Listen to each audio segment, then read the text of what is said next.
For over 40 years, Norm Abram was a familiar face in American homes.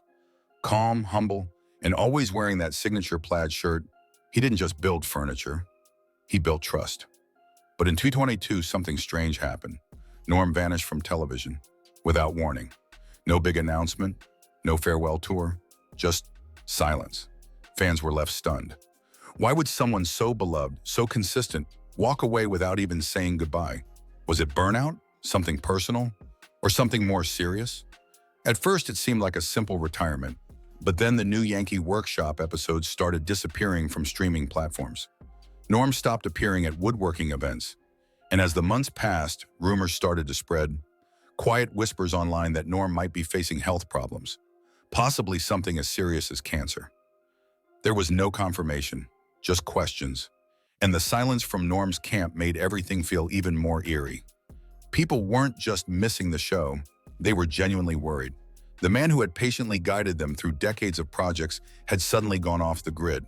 But to understand what really happened, why Norm walked away from it all, we have to rewind the clock. Because the truth about Norm Abram didn't start on a TV set. It started in a dusty garage decades before the cameras ever rolled. Before the cameras, before the fame, and long before anyone called him a master craftsman, Norm Abram was just a quiet kid in Woonsocket, Rhode Island. A boy who found wonder not in sports or cartoons, but in the sound of a saw blade slicing through pine. While other kids played catch outside, Norm was in the garage standing next to his father. He wasn't just watching, he was studying. His dad wasn't a celebrity or a professional builder, but to Norm, he was a genius with wood, turning raw planks into shelves, chairs, and little inventions that came alive with function and care. By the time Norm was 9, he was already building on his own. His first real project? A simple wooden car he and his dad crafted together. It might have looked like a child's toy to anyone else, but to Norm, it was a turning point. It was the moment he realized building wasn't just about tools, it was about connection. Every cut, every measurement, every nail was a lesson. Patience, precision, pride. His father wasn't just teaching him how to build, he was showing him how to think like a builder. And that mindset, shaped in the quiet corners of a garage, would one day shape a generation. But life had other plans. And that father-son bond, the heart of Norm's story, turned out that wouldn't last forever. Just as Norm was starting to find his rhythm in life, the unthinkable happened. His father, the man who had been his teacher, his guide, his closest bond, passed away. It wasn't just the loss of a parent, it was the loss of the one person who understood Norm's language. The quiet focus, the sawdust-covered dreams, the shared joy in getting every corner flush and every angle just right. Without his father, the garage felt empty. So did the future. At the time, Norm was a college student at the University of Massachusetts Amherst. He had started out in engineering, then shifted to business, a move that would unknowingly prepare him for what lay ahead. But no textbook could help him through this. The grief was heavy. It didn't make headlines, it didn't pause time, but it left a permanent mark. Some say that's where Norm's obsessive attention to detail really began. That deep care for every joint and finish. He wasn't just building projects anymore. He was honoring a memory. And as the world moved on, Norm made a quiet vow that he would keep building, not just for himself, but for the man who first put a hammer in his hand. Norm never planned to be on television. He didn't chase fame, he didn't rehearse lines. He wasn't trying to build a brand. He was just trying to build things. And for a while, that was enough. After college, he jumped straight into the construction world. Within a few years, Norm was leading job sites and managing teams. But the corporate world felt rigid, limiting. It didn't leave room for creativity or control. So in the mid-1970s, Norm made a bold move. He left the safety of the paycheck behind and launched his own general contracting business. It was called Integrated Structures. Small, independent, impersonal, just the way Norm liked it. But then something unexpected happened. A television producer named Russell Morash hired Norm's company to renovate his home. That job should have ended like any other. Payment, handshake, done. But Morash saw something unusual in Norm. A quiet confidence, a calm tone, and a way of explaining things that just made sense. Soon after, Morash made an offer that would change Norm's life forever. He invited him to appear on a new PBS show called This Old House, a simple concept built around renovating real homes. Norm didn't come on as a host. He wasn't even meant to be a star. He was just supposed to help with the work. But when the cameras rolled, viewers couldn't stop watching him. No ego, no showboating, just a guy with a son, a plan, and a calm voice that made the hardest projects feel achievable. And just like that, Norm, the quiet kid from the garage, became a household name. This old house may have made Norm recognizable, but it wasn't truly his. The projects were collaborative. The spotlight often leaned toward the host, and while Norm's presence anchored the show, he was still playing a supporting role. That changed in 1989. PBS gave Norm something rare: complete creative freedom. A spin-off series dedicated entirely to his vision. A place where he could finally go all in on his true love: woodworking. It was called the New Yankee Workshop. And from the very first episode, it was different. There were no gimmicks, no flashy edits, just Norm, a pile of wood, and the quiet hum of tools turning raw material into beautiful, lasting pieces. He built everything from simple bookcases to intricate highboy dressers. But what viewers really tuned in for wasn't the furniture. It was how he built them. Every cut was precise. Every step was methodical. Norm didn't just show you what to do. He made you understand why it mattered. He talked about safety constantly, almost obsessively. He wore his goggles religiously, not because it looked good on camera, but because it was the right thing to do. And people listened. For over 20 seasons, the New Yankee Workshop became sacred ground for hobbyists, tradespeople, and dreamers alike. Norm didn't just teach woodworking. He taught patience, discipline, respect for craft. In a world moving faster by the minute, Norm slowed it all down, and somehow that made him even more powerful. But behind the perfectly lit shop and smooth narration, things weren't as effortless as they seemed. Because while Norm was helping millions of people build their dream projects, he was quietly wrestling with a question of his own. On screen, Norm never flinched. Every joint was flush. Every line was measured twice. Every sentence delivered with calm confidence. But off camera, the years were adding up. And not just on the workbench. Norm had built a brand around precision. He didn't just show people how to build things, he became the gold standard. And that kind of expectation comes with a weight. For decades, he carried it without complaint. Hundreds of episodes, dozens of live appearances, a mountain of fan letters, book deals, interviews. People didn't just watch Norm, they trusted him. And that trust meant pressure. Don't mess up. Don't phone it in. Don't lose the spark. And slowly the spark dimmed. Norm was never after fame. He never wanted to be a celebrity. He didn't care about ratings or red carpets. The attention that came with TV success was, at best, uncomfortable, and at worst, exhausting. Fans tracked down his workshop. Some even showed up at his home. What started as admiration sometimes crossed the line. By the late 2000s, things had changed. The New Yankee Workshop was still beloved, but Norm had started to pull back. Rumors swirled. Some whispered about burnout. Others speculated about personal stress. There were even quiet concerns about his health, fatigue, back issues, something unspoken in his eyes. But Norm never explained. That was his way. Build in silence, let the work speak. And so when he finally ended the New Yankee Workshop in 2009, there was no scandal, no drama, just a heartfelt thank you, and then the sound of the shop door closing behind him. But that wasn't the end, because what happened next caught everyone off guard. For years after the New Yankee Workshop ended, fans still held out hope.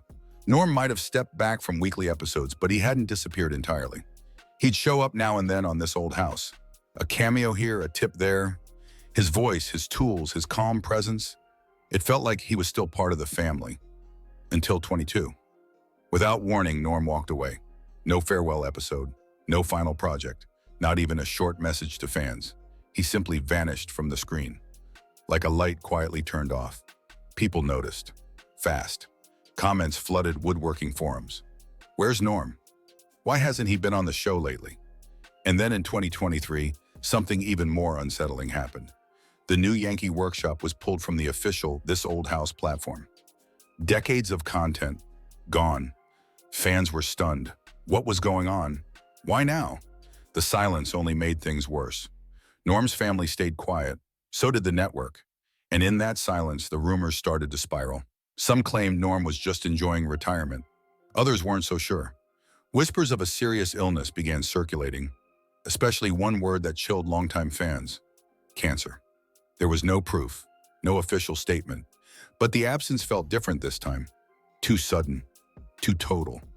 A man who had taught safety, discipline, and attention to detail had seemingly walked away from everything he built, with no explanation. And the fans were left to wonder, had something happened to Norm? Was he okay? Or was this how legends say goodbye? Not with a speech, but with silence. But just when it felt like Norm might truly be gone for good, signs of life started to reappear. Norm may have stepped off screen, but his presence never really left. Even after the shows ended, his impact lived on, in garages, basements, classrooms, and backyards across the country. The voice that once guided millions through dovetailed joints and cabinet builds still echoes through old VHS tapes, worn-out DVDs, and YouTube reruns. And when the official streaming deal for the new Yankee Workshop expired, fans didn't just give up. They fought to keep his legacy alive, uploading episodes, trading project plans, sharing Normisms like gospel. And quietly, Norm was still at work. Tucked away near the Rhode Island coast, he began restoring an old seaside home. No film crew, no narration. Just Norm, his tools, and the quiet rhythm of craftsmanship, exactly the way it started. Some local reports even claimed he'd taken on personal commissions or that he was helping friends and family with side projects, but always under the radar. He never chased attention, and now he was finally free from it. But Norm wasn't just hiding out. He was still giving back. He served on the board of Old Sturbridge Village, a living history museum preserving early American life. He continued supporting Generation Next, a program dedicated to passing and trades down to young apprentices. And behind the scenes, he helped shape articles and tutorials for This Old House magazine, long after the cameras stopped rolling. He didn't need the spotlight to lead. And as fans looked back at everything he'd created, from finely built shaker chair to full-blown outdoor gazebos, one thing became clear. Norm hadn't just built projects. He built people. He built confidence. He made generations believe that with the right tools and a little patience, they could do something great. But even now, Norm had one more idea in the back of his mind. One final project that had nothing to do with fame and everything to do with dreams. Then in his 70s, Norm Abram hasn't fully put down his tools. Sure, he's no longer in the workshop every week, and he's not walking viewers through mortise joints in real time. But behind the scenes, he's still sketching ideas, still restoring, still dreaming. And there's one dream in particular he hasn't let go of, a project he's hinted at in interviews, books, and quiet conversations over the years. Boats. Norm has always loved the sea. Growing up near the coast of New England, it was part of the background. The sound of waves, the smell of salt in the air. And even though he became known for furniture and home building, he's long been fascinated by the art of boat making. The curves, the balance, the delicate blend of engineering and elegance. Building a boat is no small task. It's precise, demanding, and deeply personal, which might be why it speaks to Norm now more than ever. No film crew, no pressure, just him, the wood, and the challenge. Some fans believe he's already started. There have been whispers about a small wooden skiff under construction at a coastal property.